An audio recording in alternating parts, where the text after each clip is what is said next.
कहते हैं प्यार में सब कुछ जायज़ है, लेकिन सुमित की सोच कुछ अलग ही थी। आज सुमित को एक अरसे बाद देखा, वो भी अपनी पति की ऑफिस पार्टी में। बालों में हल्की सफ़ेदी झलक रही थी, पर व्यक्तित्व उतना ही आकर्षक और शालीन। दिल पुरानी यादों में डूब गया।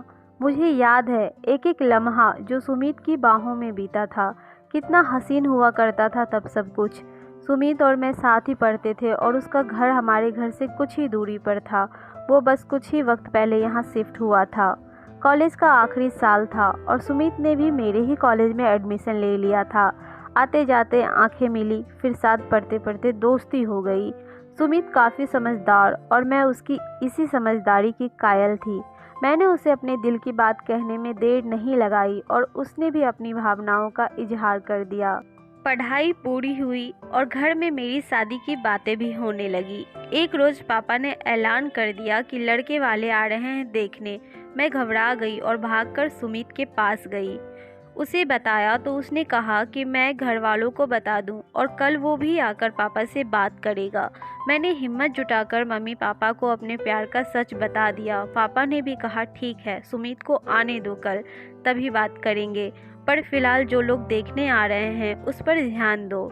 लड़के वाले तो आकर चले गए, पर मुझे कल का इंतजार था। सुमित आया और पापा ने मुझे भी बुलाया। पापा बोले मुझे लव मैरिज से कोई प्रॉब्लम नहीं है। ये सुन मैं एक पल को खुश हो गई, पर पापा की आगे की बातें सुन मैंने उम्मीद छोड़ दी। सुमित, अगर तुम हमारे समाज के होते तो मुझे कोई आपत्ति नहीं होती, क्योंकि तुम होनहार हो। लेकिन मैं अपने समाज के विरुद्ध जाकर रचना की शादी नहीं कर सकता।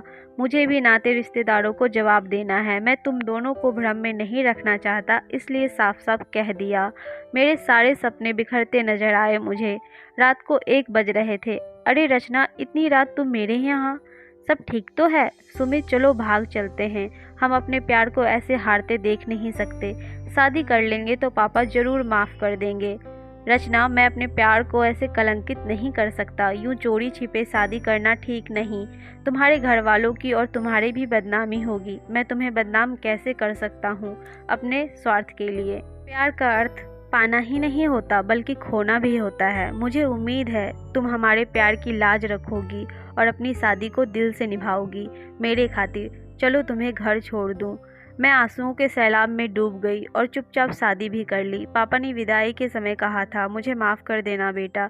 मैं कायर निकला। मेरे पति अरुण काफ़ी अच्छे और नेक दिल के थे, लेकिन सुमित की कमी हमेशा ही खली। अरे रचना, इनसे मिलो, ये सुमित हैं। कुछ ही दिन पहले इनका यहाँ ट्रांसफ़र हुआ है। मेरे पति ने सुमित से मिलवाया और मैं बीते वक्त से वर्तमान में लौट आई। मौका पाते ही मैंने सुमित से उसका नंबर ले लिया। हिम्मत जुटाकर फ़ोन लगाया, हाल चाल पूछा, पत्नी परिवार के बारे में पूछा। रचना, मैंने शादी नहीं की। किसी और से शादी करके मैं उसके साथ अन्याय नहीं करना चाहता था। मैं समय निकालकर सुमित के घर जा पहुंची। रचना, तुम्हें इस तरह नहीं आना चाहिए था। किसी को पता चलेगा तो तुम्हारे लिए परेशानी हो जाएगी। मैं खुद को रोक नहीं पाई, और जब हम एक ही शहर में हैं तो मिल तो सकते ही हैं ना। खैर, कुछ देर रुककर मैं घर लौट आई। ऐसा लगा जिंदगी फिर मुझे सुमित के करीब रहने का मौका देना चाहती है। पर एक दिन अरुण ने आकर बताया कि कल उनके ऑफिस में सुमित की फेयरवेल पार्टी है। उसने दूसरे शहर में दूसरी कंपनी ज्वाइन कर ली है।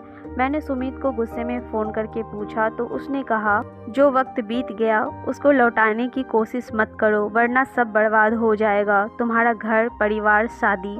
मैं पहले की ही तरह अपने प्यार को कलंकित नहीं कर सकता। मैंने अपने प्यार को हर पल जिया, तुमको हमेशा अपने करीब महसूस किया। मेरे लिए तो यही काफ़ी है। मैंने तुमको खोकर अपने प्यार को मुकम्मल किया। भले ही हम साथ ना रह पाए हों, तुम खुश रहना और हमारे प्यार को कलंकित मत होने देना कभी भी। मैंने फिर एक बार सुमित को खो दिया था, पर इस बार भी वो मुझे प्यार करना और प्यार की इज्जत बनाए रखना सिखा गया था।